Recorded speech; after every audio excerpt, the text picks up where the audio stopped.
Good afternoon, grade 12 and grade 11. It's Teacher Patrick here. So I'm going to be doing your digital homework for September on business studies, and what I'm going to be covering in it is sole traders. Now, what is a sole trader? Okay, so I've got a few pieces of paper just with a little bit of notes. Okay, so a sole trader is a business that is owned by one person, also known as a proprietor. They can employ people, but these people will not involve any control or say in the company. Anything that the owner wants to do in the company is purely up to them. They decide how the company is run. So anybody who works in the company, who's employed by the company, will only get paid a salary. They can make suggestions. Whether the owner wants to take on those suggestions or not is a different story. These are generally small businesses, and they are governed according to the unlimited liability law, according to the Business Acts law. Okay, so what is unlimited liability? Right, unlimited liability is the owners of the business are responsible for any debt. They may lose their personal possessions to pay any debt the business might run up. So what does that mean in normal terms? How they get the money to start the business could be a personal loan. It could be borrowing it from the bank, could be borrowing it from friends, family.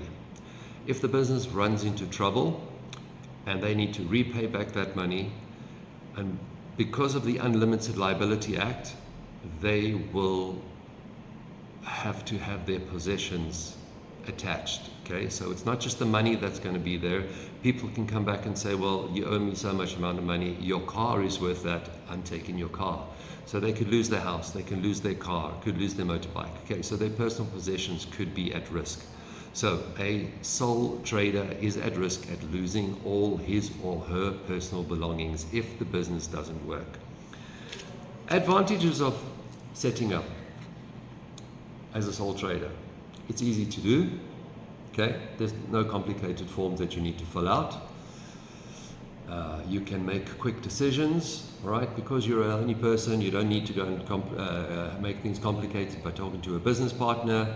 If you decide to make changes within the company, you can make those decisions right then and there, right? You generally don't need a lot of capital, okay, depending on what type of the size of the business is, but normally they're a very small business, so your capital outlay is very low. Their tax bracket is generally different to most other companies, okay, because they are running on a small scale business. They get to keep all the profits, all right, so any profit they've made, once they have covered all their debts and expenses for the month, anything that's left over is their profit, and that is theirs to keep. They can offer personal attention to their customers, all right. They don't have to make any information about the company public. Right, it's their company. They're governed by different laws, so therefore they don't have to make any of the information on the company public, and their own boss. So if they decide that they want to take 3-4 days off, they can. However, it's potential loss of income or revenue. So again, they're their own boss and they can do as they like in the company. Disadvantages of being a sole trader. You've got the unlimited liability, which means, as we discussed earlier, you can lose your possessions if the company is not doing well. It is difficult to raise money. You're able to save the money. You might be lucky to get a loan from a bank and so forth. Okay, so therefore you are seen as a risk, and it's very difficult to get loans. You don't have economies of scale, so you cannot buy in bulk. Okay, you're limited with the funds. So when you need to buy something, you cannot buy in bulk to be able to sell it for cheaper. You've got to be buying in smaller amounts, so that means that your selling prices are going to be fractionally higher.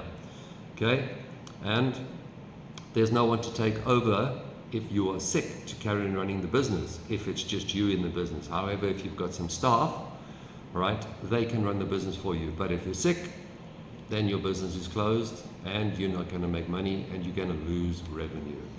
Right, and some examples of what a sole trader are. Okay, sole traders, they are small shops, plumbers, electricians, cleaners. These are types of shops that basically can run on their own. It's a person can do the work if they know the expertise. So generally a mama and papa shop or a food stall in a market, they can be all types of sole traders. I hope that helps to clear things out, and we'll pick up things next semester when we start again and continue with business studies. I hope you guys have a great holiday, and I'll see you all next semester. Cheerio.